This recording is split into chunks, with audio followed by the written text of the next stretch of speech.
Karena itulah, ini sentil ya, ini sentil. Ya, saya anggap itu sebagai gimmick-gimmick sampah. Bagaimana kita mau ingin sosialisasi kampanye HAM, ya, kalau kita pengetahuan dan wawasan HAM-nya terbatas. Kalau kalian tidak usah ragukan. Saya itu sudah menteri, perjalanan saya dari umur 5 tahun soal HAM saya udah paham. Semua yang saya ucapkan adalah HAM. Tidak mungkin saya salah. Di hadapan aktivis, di hadapan civil society pun saya tahu. Ya, karena saya terkontrol. Satu, sertifikat statistik saya punya sampai tingkat madya. Peneliti sampai tingkat madya. Peneliti. Jadi metodologinya saya ngerti, ya. Penyelidik sampai di luar negeri. Saya tahu penyelidikan. Saya punya penyelidikan, metodologinya khusus. Saya punya sertifikat peneliti, punya metodologinya kuat. Saya statistik, baca angkanya kuat. Sehingga saya tidak akan pernah salah. 16 kali laporin polisi, polisi susah temukan pidananya. Tapi tidak semua orang paham. Ini tugas kita, ini tugas saya, ini tugas kalian. Ya.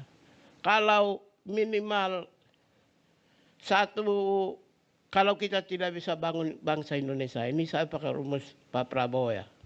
Tidak bisa memberi kesadaran kepada rakyat Indonesia. Cukup kita bisa beri kesadaran kepada kanwil-kanwil seputarnya, masyarakat yang tinggal. Kalau itu tidak bisa, cukup kepada keluarga kita. Kalau tidak bisa, cukup kepada satu orang tetangga.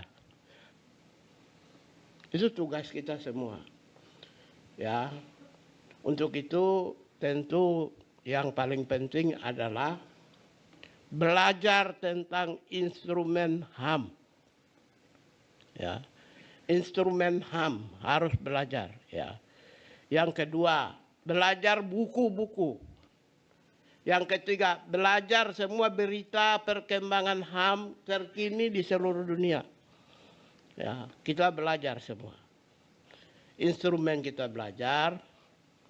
Ya, supaya apa? Begitu kita belajar instrumen, kita bisa bikinkan regulasi, kita juga bikin regulasi yang baru, kita bisa adopsi dari standar-standar internasional. Yang kedua, belajar tentang kompetensi sosial. Kelemahan kita adalah kompetensi sosial. Kompetensi pengetahuan bagus, keterampilan bagus, attitude bagus, tapi kompetensi sosial kita lemah.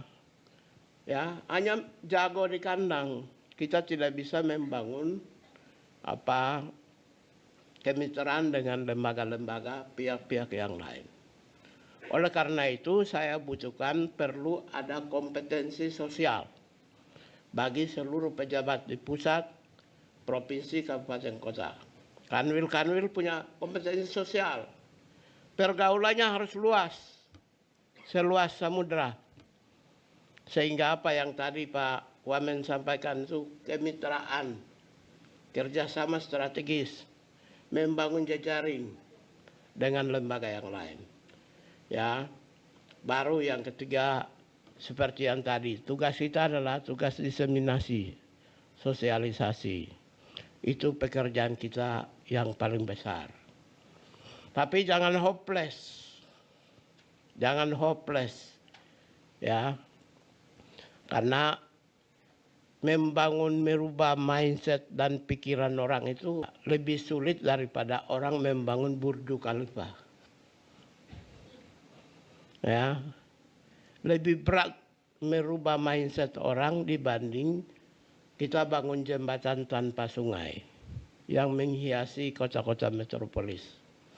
Gedung-gedung pencakar langit dihiasi lapisan emas. Gampang kita bangun daripada mindset orang. Itu yang saya sampaikan kepada Bapak Ibu sekalian, ya, para pejabat. Tugas IDP ini sangat berat. Oleh karena itu rumuskan baik-baik, lakukan baik-baik, mengkampanyekan, membumikan hak asasi manusia, dan jangan defensif. Ya, ketika kita menyampaikan sesuatu jangan defensif, membiarkan mereka bicara, membiarkan orang sampaikan pendapat, nggak masalah. Ya, self determination of the right itu ditentukan oleh seorang individu yang terkait langsung. Ya. Kalau Anda bukan bagian dari individunya, Anda tidak punya kewenangan untuk membatasi dan meniadakan. Bagaimana saya mau minum obat? Saya yang sakit kan. Saya ditanya, oh saya mau minum obat. Mau minum obat nggak? Iya. Mau minum obat nggak? Enggak. Saya. Bukan Ibu Harniati yang menyatakan tidak. Nah ini agak terakhir nyentil sedikit ya ke pernyataan orang. Jadi kalau orang yang tidak mendapat program MBG baru menyatakan menolak, itu bukan hakmu menolak. Yang berhak menolak adalah mereka yang menerima. Paling terdekat adalah pihak keluarganya. Ini sentil ya, ini di luar pidato saya nih. Jadi kalau ada pengamat yang menolak, ada anggota DPR yang menolak, ada aktivis yang menolak, ada mahasiswa yang menolak, saya tolak MBG. Loh, dalam konteks hak asasi manusia, yang menentukan choices pilihan itu adalah orangnya. Kalau kamu sakit yang ditanya ya orang yang sakit. Anda tidak, Anda orang lain tapi Anda ikut mewakili seseorang untuk menyatakan ya dan tidak. Itu gimana? Anda self determination tidak bisa take over. Ditentukan oleh individu yang bersangkutan. Oleh karena itulah ini sentil ya, ini sentil. Ya saya anggap itu sebagai gimmick-gimmick sampah. Sekian, terima kasih. Kepada Bapak Menteri, kami mohon untuk tetap berada di depan Bapak. Download Tribun X sekarang, menghadirkan lokal menjadi Indonesia.